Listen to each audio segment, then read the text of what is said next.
안녕하세요. 장동원 미래스탁의 박시장입니다. 2월 1일 증시 마감 시장에 대해서 말씀을 드리겠습니다.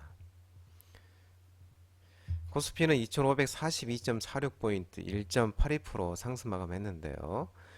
저 PBR주들이 강세를 보이면서 외국인이 1조 넘게 순매수하면서 또한 기관은 2260억 순매수하면서 외국인과 기관이 순매수하면서 상승 마감했는데 외국인이 이제 1조 452억을 순매수하였습니다.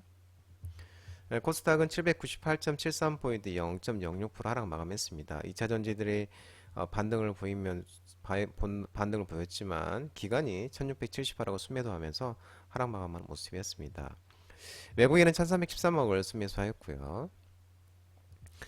코스피 지수가 이제 미국 증시 급락에도 불구하고 국내 수출입 지표 후조 그리고 보험, 증권, 금융업 등 저 PBR은 이제 주가 순자산 비율을 얘기하는데요. 이 저 PBR주로 꼽히는 업종들이 강세를 보이면서 지수 상승을 견인했습니다. 코스피 지수는 2540선에 안착한 것이 15개월 만에 처음이고요. 1월 세계시장 주식시장 수익률 꼴등이죠. 코스피가 꼴등인데 오늘은 이제 외국인의 현물과 선물을 동반 순매수하면서 아시아 지역에서는 단독 강세를 보였습니다. 앞서 이제 말씀드린 것처럼 정부 정책 기대감에 은행, 증권, 보험, 상사, 지주회사들 그리고 자동차, 화학 등 저 PBR 업종의 상승세가 지속됐고요. 코스닥 지수는 이제 기관이 매도하면서 하락 마감했다고 말씀드렸었고 이제 2차 전지주가 실적 개선 기대감에 반등을 강세를 좀 보였습니다. 원달러 환율은 1331.80포인트 0.21% 하락 마감했는데 미국 1월 연방공개 시장의 FOMC 결과가 매파적으로 나왔는데요. 3월 조기 금리 인하를 차단하였지만 상반기에 5월달이나 6월 정도에 이 금리 인하 상반기 금리 인하 기대감 속에 커스터디 수탁 매도 물량이 나오면서 원달러 환율은 하락 마감하는 모습이었습니다. 오늘 테마 시장을 살펴보도록 하겠습니다. 저 PBR 관련 종목들의 오늘 흐름이 좋았죠. 2월 중에 이달이죠. 이달에 이 기업 밸류업 프로그램이 구체적 방안 발표 기대감 속에 키움증권, 한국금융지주, 유한타증권, 미래에셋생명, 하나생명, 흥국화재, 하나손해보험, 또 제주은행, JB금융지주 등 증권, 생명, 손해보험, 은행 관리 종목들의 일제히 또 오늘 또 좋은 흐름이 나왔었고요. 또한 이 동국홀딩스, 한국앤컴퍼니, 하나, LG, LS, CJ 등 지주사, 또 현대백화점, 하나갤러리아, 롯데쇼핑, 이마트 등 소매유통 백화점, 롯데케미칼, 금호석유, 대한유화 등 석유화학 관련주들, 또 GS건설, 삼성물산 등 건설 관련주들, 현대기아 등 자동차, 또 대한제강, 세아베스트 지주 등 철강 관련 종목들도 상승하는 모습이었습니다. 기업 밸류 프로그램 발표를 이달에 앞두고 저 PBR 업종의 수혜 기대감 지속되고 있는데 어, 이제 이달에 구체적으로 발표할 것이라고 이제 기획재정부 장관이 얘기를 했었고요. 이 자사주 제도 개선, 불법 공매도 근절 등의 후속 조치도 차질 없이 추진할 것이라고 얘기를 했었고요. 그러면서 이 금융투자소득세 폐지, ISA에 대한 세제 지원 확대 등 관련법 개정도 조속히 추진하겠다고 언급하는 모습이었습니다. 이번에 이제 어제도 말씀드린 것처럼 이 기업 밸류 프로그램이 일본처럼 PBR이 낮은 기업에 대한 경영 개선 방안 마련과 기업 가치 상승을 이끌어서 주가 상승, 기업 성장 등을 유도하는 이 선순환 목표를 하고 있다고 지금 얘기가 나오고 있는 모습이고요. 이 PBR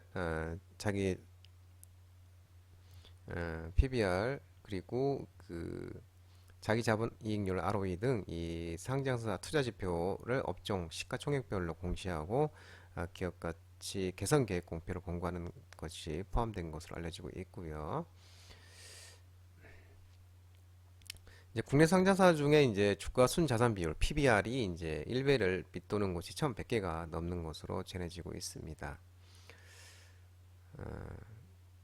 그러면서 이 윤석열 정부가 이 PBR이 낮은 기업들을 대상으로 밸류업에 나서면서 기업 차원의 구체적인 주주 환원책에 대한 또 기대감이 커지는 모습입니다.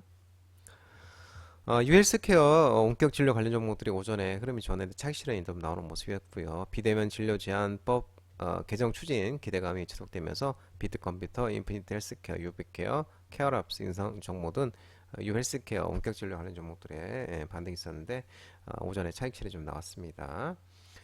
윤 대통령이 이제 비대면 진료 강화 의지를 밝히면서 이러한 모멘텀이 지속되고 있죠. 지난달 이제 30일 날 상생의 디지털 국민 권익 보호를 주제로 열린 7번째 민생 토론회에서 비대면 진료는 중요한 의료 서비스 디지털화라는 측면에서 봐야 한다고 밝혔었습니다. 이에 따라 정부가 연내에 비대면 진료를 본 사업으로 전환을 하고 개인 주도 건강 정보 활용 활성화를 위해서 진료 정보 교류, 마이데이터 등을 확산시킬 예정이고 또한 약국이 이 비대면 진료라는 이유로 이 약 조제를 거부해서는 안 된다는 게 정부의 입장이라며 이 비대면 진료의 약 조제도 관리가 강화될 것으로 계획되고 있는 모습입니다. 원전 관련 종목들이 이제 오후에 좀 반등이 있었는데요. 체코 신규 원전 입찰에 한수원과 한국원자력수자원공사와 프랑스가 2파전으로 압축이 됐다고 그러면서 우진엔텍이 상한가를 갔고요. SNT에너지, BHI, 우진, 한신기계, G2파워 등이 또 원전 관련 종목들의 반등이 있었습니다. 이 체코 정부가 신규 원전 사업 관련 원자로를 기존 계획의 1기에서 4기로 늘리면서 우리나라 한수원과 프랑스 전력공사 입찰을 요청한 것으로 알려지고 있는데 미국의 웨스팅하우스는 이제 조건을 충족하지 못해 탈락을 하고 체코 정부 신규 원전 사업 입찰이 한국과 프랑스 2파전으로 압축됐다는 소식에 이제 원전 관련 종목들이 반등이 나오는 모습이었습니다.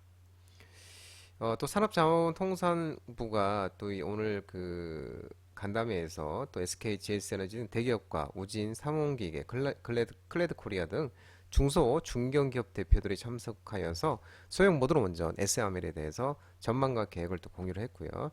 이 간담회에 참석한 또 채나모 산업통상부 2차관도 소형 모듈 원전과 관련해서 이 전력 계통에서도 상대적으로 자유로워서 최근 대통령이 강조한 반도체 등 첨단 산업에 전력을 공급하기 위한 대안으로서 검토가 가능하다고 언급이 됐습니다.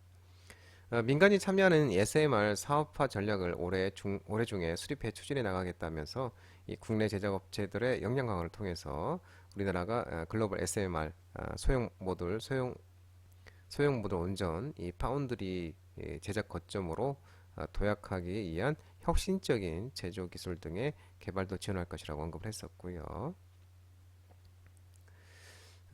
그러면서 이제 그 과학기술정보통신부가 차세대 원자력, 우주항공, 차세대 통신, 첨단 로봇, 사이버 보안 등 이 5개 분야 임무 중심 전략 로드맵을 또 수립하기로 했다고 합니다. 특히 차세대 원자력 분야에서는 세계 최고 수준의 이 경수료형 소형 모듈 원자력을 확보하고 기존 대형 원전보다도 제작 기간을 줄인 제조 기술을 개발하는 등 조기 상용화에 집중하기로 했다고 합니다. 5G 통신 장비 관련 종목들의 일부 종목들이 반등이 있었습니다. 제4 이동통신 신규 사업자가 선정이 됐죠. 그러면서 통신 장비 업체 수혜 전망 소식에 솔리드, KMW, 센서뷰, AS테크, 오이솔루션 등 일부 5G 종목들이 반등이 있었는데 제4등 이동통신이 이제 선정이 됐는데요.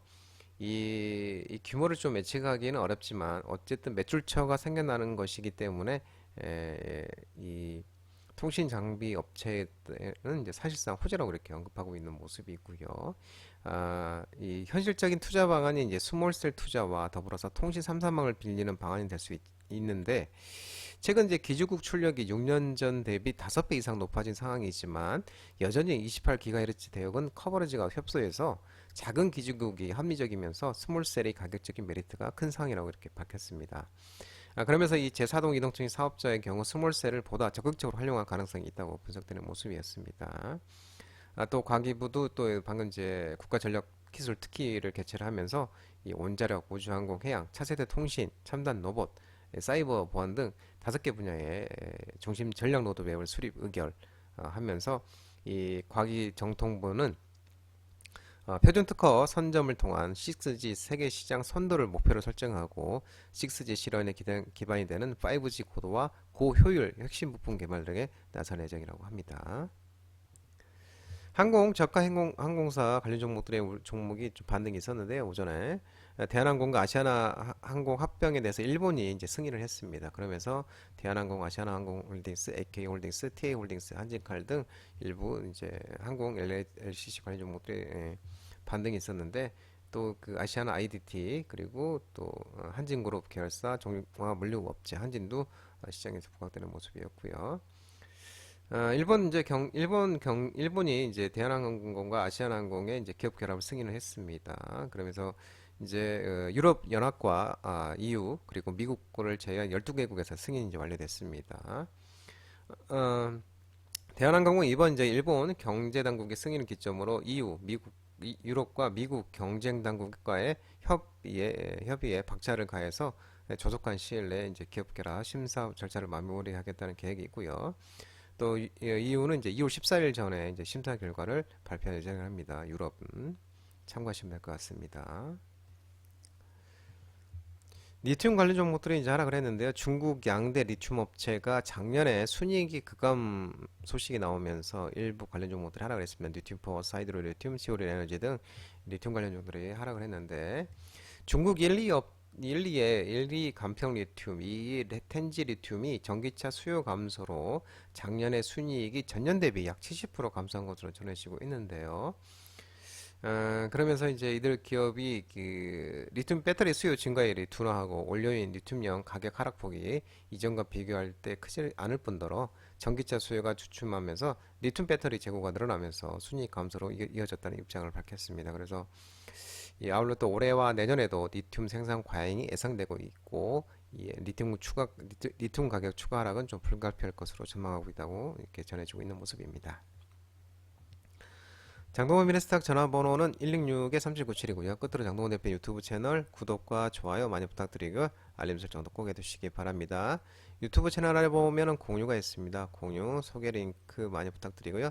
유튜브 장중 라이브 무료 방송 진행하고 있으니까 혼자 하기 힘드신 분들이나 도움이 필요하신 분들은 언제든지 오셔서 많은 도움 받아가시기 바랍니다. 오늘 시장도 모든 분들 고생 많으셨고요. 남은 시간 편안한 시간 되시기 바랍니다. 감사합니다.